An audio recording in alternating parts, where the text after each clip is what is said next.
Chapter 1386. The men glanced at Wilbur. He replied in the quietest voice, Harley Penn. It was an awful name. Wilbur instantly smiled and said, "What a coincidence. My surname is Penn too. Can I have a word with you?" Carol yelled sternly before Harley could reply. "What's there to talk about? Don't you have work to do? Go." The man lowered his gaze and silently went back inside. Wilbur looked at the nosy neighbors at the door, and he felt so embarrassed. He panicked and closed the door. He walked to Carol and said in a low voice, "Miss Ziegler, they said you abused them, and they tried to jump into the river.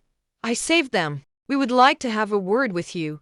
Let's resolve the conflicts between you guys so you can get along in the future." "They jumped into the river?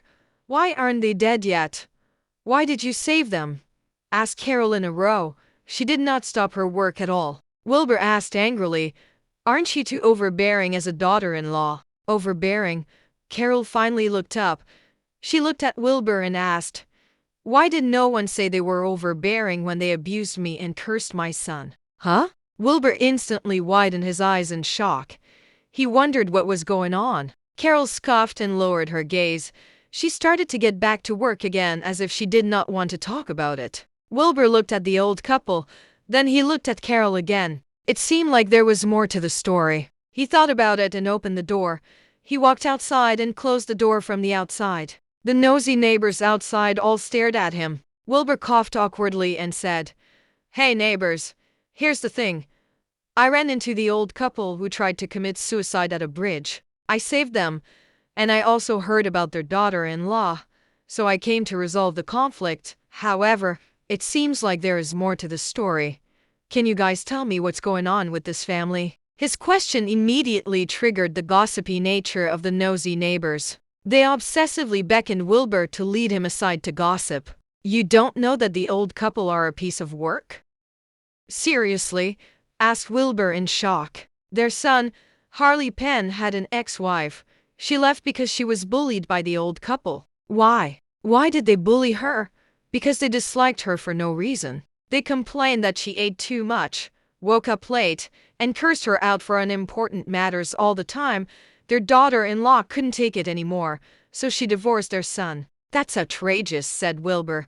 He could not understand it because they did not lack food or drinks. Besides, getting up a little late was not a huge bad habit. Moreover, they scolded her so much that she signed a divorce, so she must have felt emotionally abused. "Outrageous?" A nosy lady smirked and said, "The rest of the story is even more outrageous." "Do tell," said Wilbur humbly. His attitude made the nosy lady like him a lot. The nosy lady looked at Wilbur approvingly. She mysteriously said, "Carol is their second daughter-in-law. She's perfect, but they are still not happy with her. Their son is too weak. He doesn't dare make a squeak in front of his parents. His ex-wife left because he deserved it," said an old man. Wilbur was dumbfounded. The old couple kept telling him about how inhumane their daughter-in-law was. However, the neighbors said she was a good daughter-in-law, and the old couple were the bad guys. He wondered what the hell was going on. "Let me tell you that the old couple brought their relatives to hit Carol together," said the old lady. Chapter 1387. Wilbur opened his mouth in shock. He could not believe that the in-laws brought their relatives to hit the daughter-in-law and then tried to commit suicide. It was not logical to him at the moment, so his mind was in chaos. Even after Carol and Harley had a child, they still judged Carol all the time. They also cursed their grandchild to die. How awful can those grandparents be? Carol talked back, so they tried to hit her, but they couldn't win, so they called their relatives to hit her together. It's just outrageous. Yeah, but they didn't know that Carol was unlike their first daughter-in-law. Yeah, they ganged up on her, and she couldn't fight back, so she splashed them with feces, and they surrendered. Eventually, Carol won all the battles before they finally stopped. You said that they tried to commit suicide, but they deserved it. They are not worthy of sympathy at all." Wilbur finally understood the whole story after their rambles. The old couple was completely unhinged. They scolded their first daughter-in-law away over nothing. Then, they tried to do the same to Carol. Wilbur did not know what their intentions were, but their stupid methods showed that they were unintelligent and evil. Carol was not as meek as the first daughter-in-law. She bravely faced injustice, and she dared to fight back. She was like a kryptonite for evil in-laws. It was also because her husband was too cowardly. Otherwise, things like that would not happen in the first place. Wilbur hated the old couple after knowing the story. They had no right to meddle in their marriage. They did not quit after driving their son to the point of divorce, and they kept causing trouble. Wilbur wondered how Harley and Carol could live in peace if they kept messing with them. Wilbur saluted the nosy neighbors and said, "Thanks. I finally figured out what was going on. I'll leave after saying goodbye." Everyone chucked and nodded. They seemed to be satisfied with his politeness. Wilbur opened the door and went back inside. He closed the door again. The old couple noticed that Wilbur returned. They hurriedly said, "Sir, please help us teach our evil daughter-in-law a lesson. We can't live anymore with her here." However, Wilbur asked coldly, "Why did I hear about a different story from what you told me?" "Huh?" asked the old couple as they looked at Wilbur puzzlingly. Wilbur scoffed coldly and replied slowly, "I heard that you scolded your first daughter-in-law away, and you cursed Miss Ziegler's son. Is that true?" The old lady immediately replied, "What about it?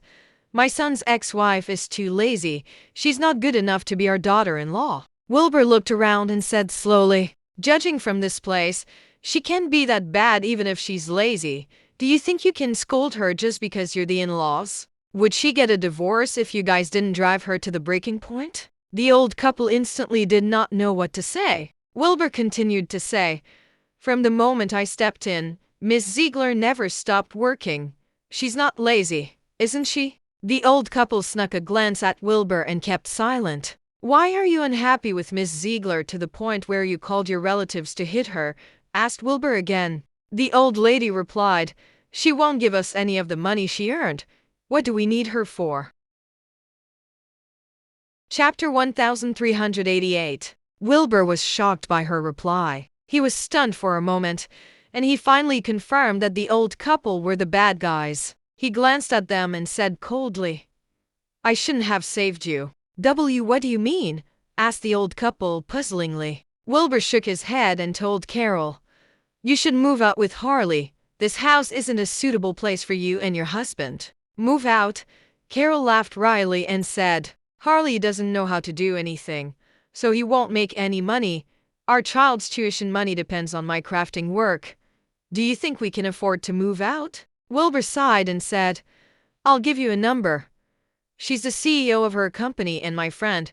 You can call her, and she will arrange a job and accommodation for you. As for your child, Harley seems free to me, so you should let him be the caretaker." "Really?" Hope lit up in her eyes. Wilbur smiled and nodded. He said, "Trust me, I won't lie to you." Then, Wilbur passed Faye's number to Carol. Carol was reliable and hardworking. Any unimportant job would be better for her than to stay at the house for crafting work. She could get rid of her twisted in-laws. It would be good for Carol. Carol seemed very willing to work too. She would not choose to stay at the house if she had a choice. However, the in-laws immediately protested when they heard that. They grabbed Wilbur and asked, "What are you doing? Are you trying to snatch our daughter-in-law away? We won't allow it." "Let go," yelled Wilbur sternly with his spirit energy. The old couple instantly felt thunderstruck. They were stunned on the spot. Wilbur said coldly, "It's a blessing that Carol didn't leave this family with in-laws like you. How dare you try to cause trouble?" Carol teared up. It was true that she would have left a long time ago if it were not for her child. She did not want to endure her in-laws. The man in front of her seemed extraordinary, so she felt like she saw the light of day. Wilbur intimidated the old couple with his spirit energy, and they might be traumatized for life. However, Wilbur did not feel sorry for people like that. He threw Carol an encouraging look, and then he left. Carol would be treated well in Cape Consortium with his recommendation. As for Harley, Wilbur did not want to help a useless guy like him. Wilbur left the urban village and got into a taxi. He felt frustrated, but it was kind of funny. He wondered what he got into, and how vast the world was with all sorts of weird people. It was the evening when he went back to Sea Lake Island. Wilbur yelled, "I'm back." Everyone on Sea Lake Island went to his room when he walked in. Chester, Zeke, Shepard, Lily, and the others all came to greet their mentor. Elsa, Farron, and Faye also came to his room. They sat near Wilbur, and they did not stop chatting. Wilbur summarized his trip encounters, and everyone was left speechless. They felt like Wilbur was extraordinary to single-handedly challenge the Church of Holy Illuminati. However, Wilbur was someone who created miracles, so they were used to it. They talked for a while, and Wilbur handed out gifts for each of them. They were local crafts that were inexpensive, but it was a token of appreciation from Wilbur. Everyone happily accepted it as they inspected it in their hands. Faye looked at Wilbur and he chuckled. He took out a gift box and passed it to her. Faye smiled and opened it. There was a beautiful pearl necklace inside, and it looked expensive. "Let me help you put it on." Wilbur smiled and grabbed the necklace to put on Faye. Faye smiled shyly, and she looked happy. Wilbur asked at that moment, "Where's Nancy?" Chapter 1389. Do you miss her? Faye teased. Wilbur smiled awkwardly. She said, "She's been sent to venture overseas." Huh? He looked shocked. She replied, "We need capable managers right now, and they have to learn with experience. Nancy requested to go. I didn't make her, so don't blame it on me." "I will never blame you." Wilbur laughed wryly. He felt a little angry inside. It was a major decision, so he could not believe that no one told him. Farron said, "Bro, you've been out for months this time. You're finally back. Why don't you buy us a drink?" "Sure. We have to drink." Wilbur immediately told Faye to reserve a room at a restaurant, and they went to the restaurant in style. They drank until it was late at night, and everyone returned happy. They knew they should go back to their rooms when they returned to Sea Lake Island. Faye was left alone to spend time with Wilbur. Her face was flushed, and she was slightly tipsy. She casually laid on the sofa. She was like a drunk consort under the lights, and she was more seductive than usual. Wilbur made tea and passed it to Faye. He sat next to her and asked, "You didn't drink too much, right?" "I'm drunk," she replied while pouting. He laughed and hugged her. She snuggled on his chest like a kitten. She did not look like a strong businesswoman at all. She had a curvy body with a beautiful face, and she was snuggling up in his embrace. Not even gods could take that kind of seduction. Wilbur could not help but grab it. The plump sensation could not be described in words. Faye whined and said, "You've become naughty. You're my girlfriend, all right. How can you say I've been naughty?" asked Wilbur while smirking. Faye glared at him and said, "Be honest. Are you cheating on me out there?" "No, absolutely not." Wilbur denied it with determination. "Yeah, right. How can I ever admit it? I would be digging my own grave," he thought. Faye scoffed cutely and said, "Yeah, right. I really didn't," said Wilbur as his hands ran up and down her body. Faye soon blushed and moaned. Wilbur watched a beautiful woman moan softly in his embrace with lustful eyes. Her body was hot and her clothes were disheveled. A lustful glint abruptly appeared in his eyes. "What are you doing?" Faye asked while looking scared. However, that turned Wilbur on even more. "I'm going to eat you up," he growled and pushed her down on the sofa. The sensation of her skin was wonderful, and he felt like he was on cloud nine. Wilbur started to tear her clothes away. It was time that they made love. However, Faye started to resist. She kept saying no. Wilbur was ready to go, so he could not stop at that point. Her clothes were removed almost instantly. There was only a piece of lingerie left. Wilbur reached out to remove it, but Faye held on tightly. She said in a panicked voice, "No, Daddy." Her calling him Daddy almost killed Wilbur. Wilbur instantly panted like a beast and tore her only clothing into pieces. Chapter 1390. Wilbur was soon dumbfounded. Faye covered her mouth laughing and said, "I told you not yet, but you still insisted." Wilbur looked awkward. He silently got off the sofa and drank some tea. Faye chuckled and got up. She grabbed a blanket to cover her body. She smiled and said, "Let's do it after I've recovered. We don't have to rush it." "All right." He could not do anything else. He sighed and sipped tea. Then he said, Let's talk business. Tell me, she said. How much money does Cape Consortium have right now? Do you mean in assets or cash flow? I mean mobile cash. Faye did not look happy. What's wrong? Asked Wilbur. Faye looked at Wilbur and replied slowly. Previously, we invested in Woods Corporate. We developed the business circle of Cape Consortium, and Ever's foreign trade in Africa. Our investment surpassed billions of dollars. Wilbur nodded. We're starting to make profit, and it's looking good for the long term.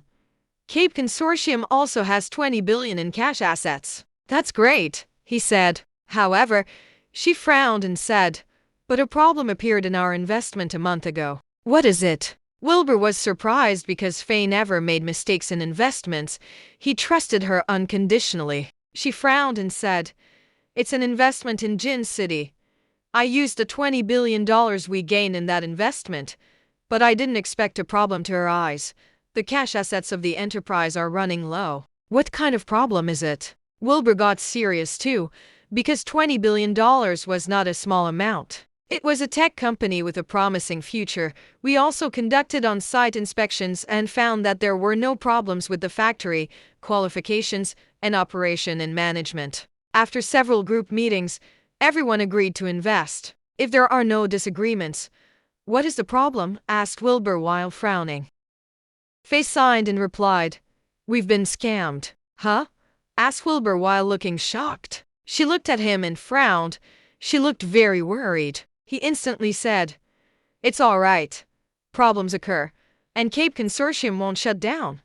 So it's fine. She sighed and said, you can say that, but it's still because I made a mistake as the CEO. Tell me what happened, he said while drinking tea. She gathered her thoughts and said, according to our investigation afterward, the CEO of the tech company, Leander Louvre, was a professional con man. He had a group of professional scammers working for him. That company also invested hundreds of millions, had all the procedures, and had been running for more than a year. It looks like there are no problems on the surface. The research topic is also a national-level support project. But just after we invested $20 billion, Leander Louvre disappeared with the money. Is that so? He asked with shock. She nodded and replied, we immediately went to the company in Jin City.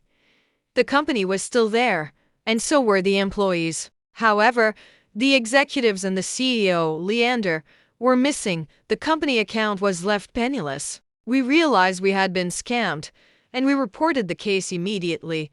But according to the clues, Leander, whose real name is Lou Harlem, has left the nation and is probably in Wisteria now. Wilbur fell into deep thought after hearing that.